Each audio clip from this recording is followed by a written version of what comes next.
There is a specific kind of silence that follows a betrayal.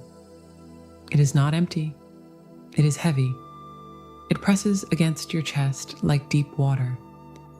You are sitting in the aftermath of a severing. Maybe words were said that cannot be unsaid. Maybe he simply ghosted, vanishing into the ether like smoke. And in this silence, your mind begins to construct a narrative. You tell yourself that he is indifferent, that he is relieved, that he has returned to his life, unburdened, while you are left here to sort through the wreckage of your own heart. You imagine him free, but this is an illusion. The unawakened counterpart, the one you might call the runner, is not free. He is in a prison of his own making. You're asking, why did he do this? But the question you should be asking, the question that unlocks the door to your own peace, is this: what is he so terrified of now that the damage is done? Because he's afraid. Profoundly, viscerally. He isn't afraid of you. He's afraid of what you represent. Let us look into the shadow. Let us see what is hiding in the dark.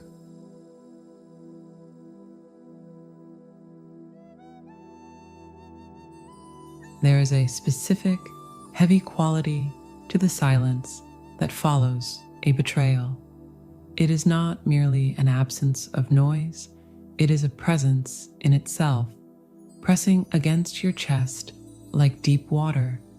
You are sitting in the aftermath of a severing, surrounded by the wreckage of a connection that felt destined, and your mind begins to construct a narrative to survive the pain. You tell yourself that he is indifferent. You tell yourself that he is relieved to be away from the intensity. You imagine him returning to his life, unburdened, breathing easier now that he has escaped, while you are left to sort through the chaos he left behind. But this narrative, however convincing it feels in the dark, is an illusion. It is a story born of your own wounding.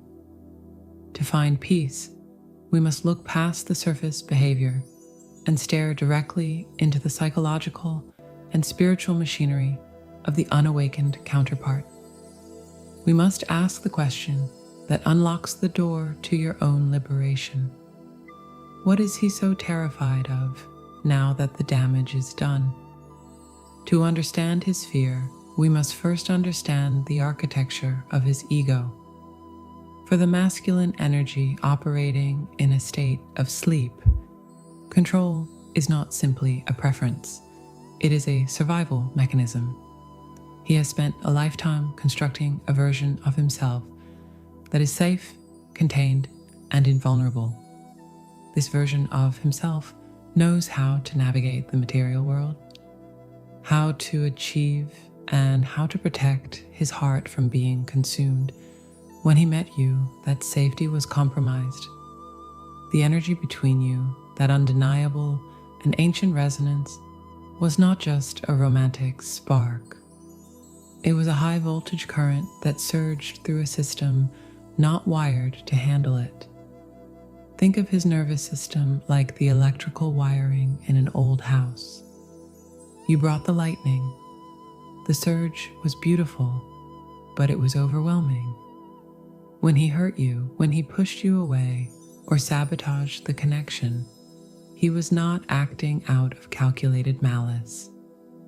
He was experiencing a circuit breaker trip. The lights went out because the intensity threatened to burn down the house.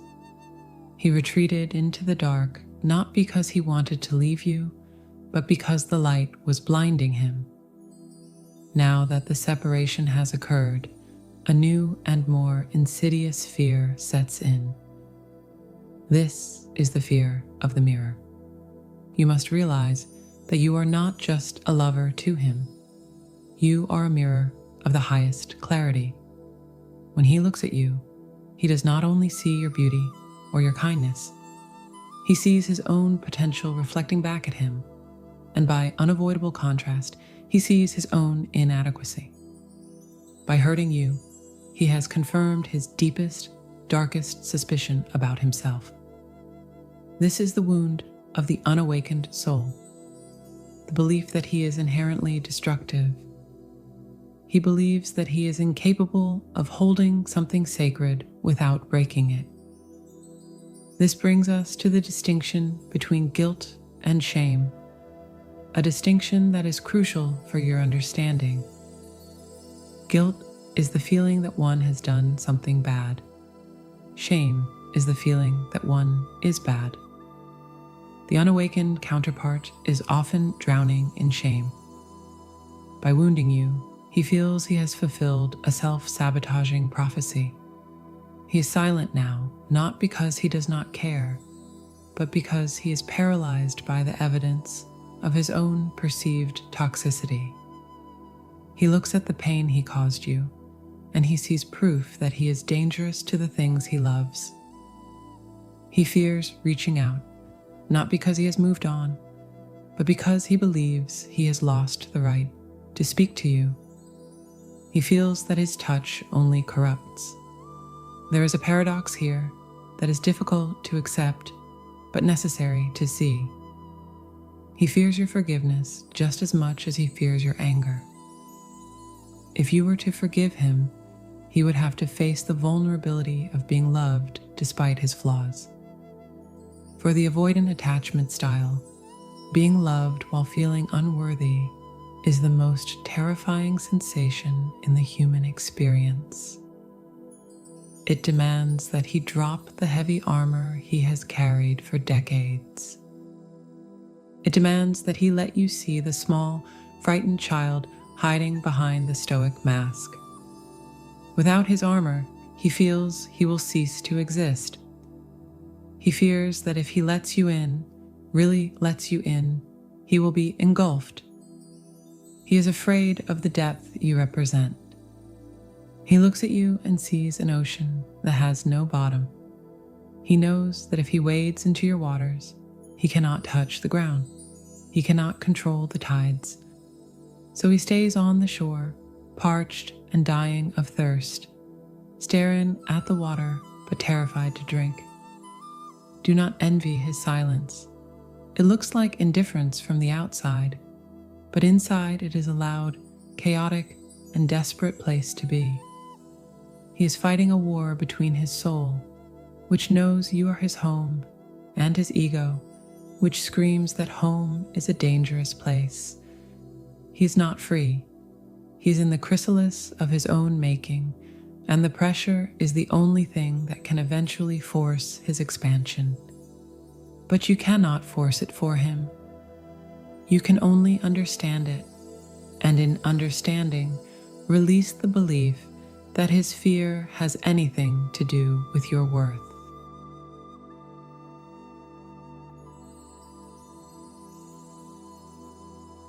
Here is where we must change the narrative entirely. We must shift the ground beneath your feet from a place of victimization to a place of absolute sovereignty. For months, perhaps years, you have been telling yourself a specific story about this separation.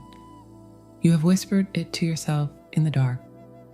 You have looked for evidence of it in his silence. The story goes like this. He hurt me because I was not enough. He left because I was lacking. He chose silence because I wasn't worth the effort of speech. You compare yourself to the others in his life, the ones who seem to have his attention, the ones who get the easy version of him, and you conclude that you must be flawed. But this is the lie of the wound. This is the logic of the ego, trying to make sense of a spiritual phenomenon it cannot comprehend. We need to flip the script immediately. He did not hurt you because you were not enough. He hurt you because you were too much. When I say you were too much, I do not mean that you were too emotional, too demanding, or too needy. I mean that you were too much reality. You were too much truth. you are too much light for a man who has grown accustomed to living in the shadows. To the unawakened masculine, you are not just a partner, you are a catalyst. A catalyst is a substance that increases the rate of a chemical reaction without itself undergoing any permanent chemical change. You entered his life and accelerated his evolution before he was ready to evolve. You disrupted the carefully curated stagnation of his existence. Consider the life he has built. He has likely spent decades constructing a version of himself that fits neatly into the world. This version, let us call it the false self, is safe. It is controlled. It perhaps has a career, a routine, and shallow relationships that do not ask him to open his chest and bleed. This false self is a fortress. It keeps him safe from pain, but it also keeps him safe from love. Then you arrived. Your presence is not like the others. Your energy does not politely knock on the door of his fortress. It passes right through the walls. When he is with you, the false self begins to crumble. The mask he wears for the world slips. He feels naked. He feels seen. And for a man who has spent a lifetime learning how to hide, being seen is not a relief. It is a threat. His greatest fear in the silence is the fear of ego death. He knows on a soul level that to return to you means he has to let that old version of himself die. He has to dismantle the walls he built to survive his childhood. He has to feel the emotions he repressed to survive his adolescence. He has to integrate the shadow he has been running from his entire adult life. This is not a simple romantic choice. This is an existential crisis. To love you is to agree to his own destruction, the destruction of the ego, so that the soul may emerge. And the ego will fight for its life. It will kick, scream, run, and sabotage to avoid its own dissolution. This is why he often chooses partners who are easier or safer during the separation. You look at these karmic connections and you feel a stab of jealousy. You wonder why she gets his time, his trips, his laughter. But you must look closer. He chooses them not because they are better, but because they allow him to sleep. They do not challenge his false self. They are content to play house with his ego. They do not demand that he grow. And so, with them, he feels safe. With you, he feels the terrifying vertigo of expansion. He looks at you and sees the ocean. He knows that the moment he steps into your waters, he will be pulled out by the tide. He knows he cannot touch the bottom. He knows he will have to learn to swim, or he will drown. And right now, he is terrified of drowning. So he stays on the shore. He stands on the dry land of his logic, parched and dying of thirst, staring at the water that could save him, yet paralyzed by the fear of its depth. This is his torture. Do not envy his silence. Do not envy his apparent freedom. It is a cage. He is haunted by the ocean. He tries to distract himself with the mundane, but the memory of the depth you offered him is etched into his psyche. You have initiated a process that cannot be stopped, only delayed. You must stop viewing his running as a rejection of your worth. It is a reaction to your power. You are the high-frequency light that exposed the dust in the room. He did not leave because the room was clean. He left because he was not ready to pick up the broom. He is afraid of the work. He is afraid of the transformation. He is afraid that if he lets you in, the man he thought he was will cease to exist. and he is right. That man must die for the divine counterpart to be born. You are not the victim of his silence. You are the architect of his awakening. Stand firm in that truth. Let him wrestle with the shadows. You remain in the light.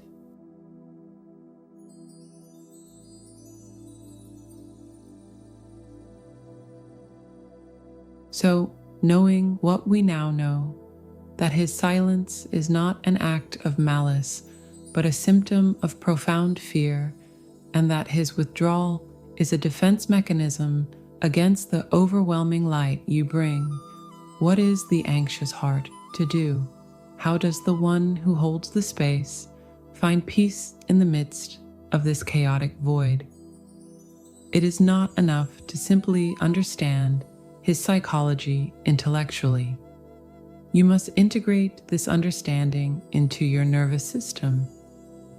You must move from the exhausting position of waiting to the empowered position of being. To do this, you must initiate 3 specific internal shifts. These are not merely changes in habit. They are changes in your energetic signature. The first shift is the release of the judge. As long as you are judging his behavior as a personal attack, you remain entangled in the pain of the victim. When you view his silence through the lens of judgment, you tell yourself he is cruel, he is cold, or he is playing games. This judgment acts as a hook that keeps you attached to his lower frequency. You must learn to view his actions clinically, almost like a scientist observing a chemical reaction or a doctor observing a patient. When a doctor sees a patient flinch from a painful procedure, they do not take it personally. They understand it is a reflex. You must apply this same detachment to the unawakened counterpart. Say to yourself, he has reached his emotional capacity. His circuit has tripped. He is operating out of fear. This is not about excusing the behavior or accepting disrespect. It is about removing the poison from your own veins. By shifting from judgment to observation, you stop waiting for an apology from a man who cannot yet speak his own truth. You reclaim your emotional stability because your peace is no longer dependent on his actions. You cut the cord of resentment, which paradoxically is often the very cord strangling the connection. The second shift is to become the constant. The dynamic you have likely been trapped in is one of push and pull. The unawakened soul, governed by avoidant tendencies, expects you to chase. He expects the text messages, the demands for closure, the emotional outpourings. He expects the drama because, to his wounded ego, chaos confirms that love is dangerous and overwhelming. It validates his decision to run. You must disrupt this pattern by becoming the stillness. Do not chase. Do not punish. Do not try to force a conversation that he is not ready to have. Simply be. Return your energy to your own center. Imagine a rope connecting the two of you. For months, you have been pulling on your end, trying to draw him closer. This creates tension. When you drop the rope, the tension vanishes. The silence changes quality. It goes from being a weapon to being a neutral space. In this neutrality, he is no longer fighting against your pressure. He is forced to sit with himself. He is forced to confront the void within his own soul, rather than reacting to the noise you are making. That is where his work begins. You cannot do his work for him, and every time you try to intervene, you delay his necessary confrontation with his own shadow. The third and most transformative shift is the alchemical turn. This is the dark night work. It requires you to take every ounce of energy you are currently projecting onto him. Every thought about what he is doing, every check of his social media, every analysis of his past words, and turn it violently and beautifully inward. You must use this pain as fuel. This is not about distracting yourself until he comes back. This is about building a life so rich, so vibrant, and so aligned with your soul's purpose that his absence no longer defines your day. You must heal your inner child who feels abandoned. You must build your empire, whether that is spiritual, creative, or financial. You must connect with the divine directly, bypassing the need for him to be your conduit to God. This leads us to the ultimate metaphor for your integration. You must become the lighthouse. A lighthouse does not run down the beach looking for boats to save. It does not scream at the storm. It has no legs to chase the ships that are lost in the dark. It simply stands. It is rooted in the rock. It shines its light without condition and without expectation. It knows that its only purpose is to emit light. The ships that are meant to find the shore will always navigate by that light.